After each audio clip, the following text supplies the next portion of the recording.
শীতটা বেশ জাঁকিয়ে পড়েছে বলো। আর এই সময় ঘরে ঘরে জ্বর, সর্দি, কাশি যেন লেগেই আছে।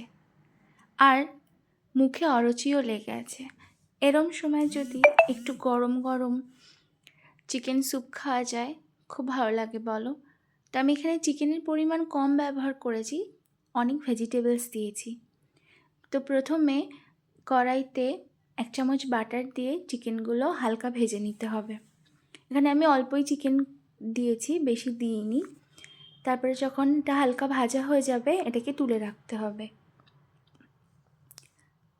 তারপর কড়াইয়ে আবারও 1 চামচ বাটার দিয়ে তার মধ্যে কোচানো রসুন, আদা আর কোচানো লঙ্কা দিয়ে একটু ভেজে তার মধ্যে কেটে রাখা সবজিগুলো দিয়ে দেওয়া হবে।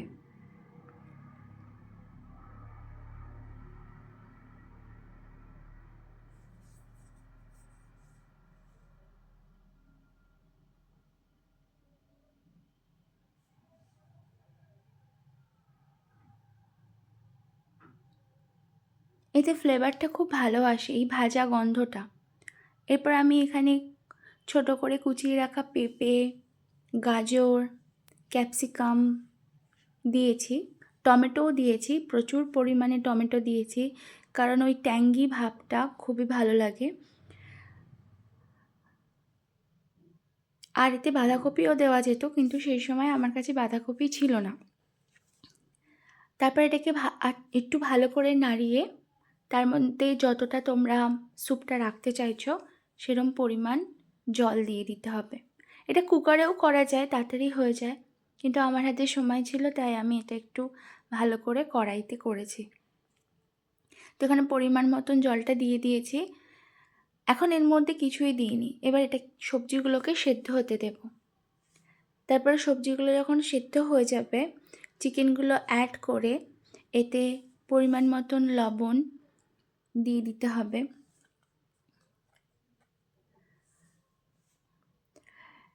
তারপরে চিকেনগুলো তো যখন সেদ্ধ হয়ে যাবে, চিকেনগুলোকে তুলে নিয়ে এর থেকে স্কিনগুলোকে আলাদা করে নিতে হবে, যাতে হার্ড পার্টগুলো মানে হাড়গুলো যাতে মুখে না আসে খাবার সময়। তো এখানে আমি চিকেনের ফ্লেশগুলো আলাদা করে নিয়েছি,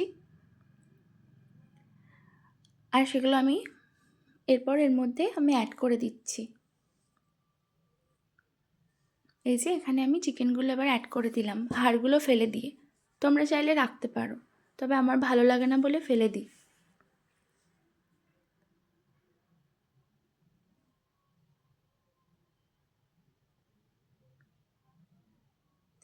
এরপর যেরকম তোমরা টক খাবে সেরকম একটু ভিনিগার অ্যাড করবে। আমি এখানে 1 চামচই অ্যাড করেছি।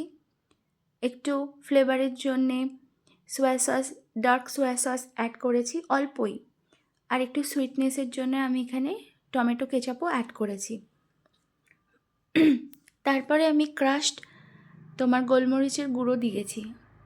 এখানে প্যাকেটে পাওয়া যায় যে গুঁড়োটা, সেটা দিতে পারো, আমার কাছে গোটা ছিল, দিয়েছি।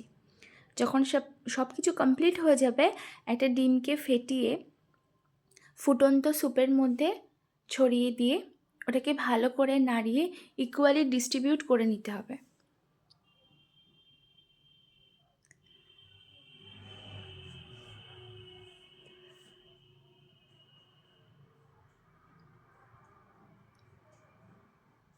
এই স্যুপটা খেতে দুর্দান্ত স্বাদের হয়ে থাকে, ট্রাস্ট মি।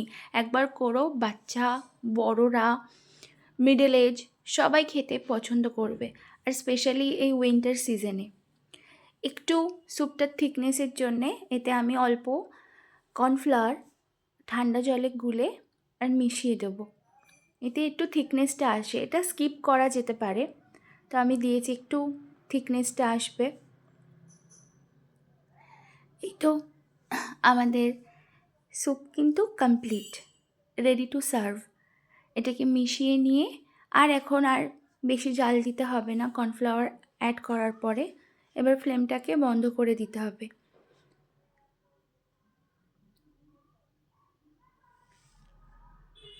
ও, সবার শেষে আমি আবারও একটু বাটার দিয়েছিলাম, এটা অপশনাল, দিলে হয় না দিলেও হয়। তারপরে ফ্লেমটাকে বন্ধ করে দেবে।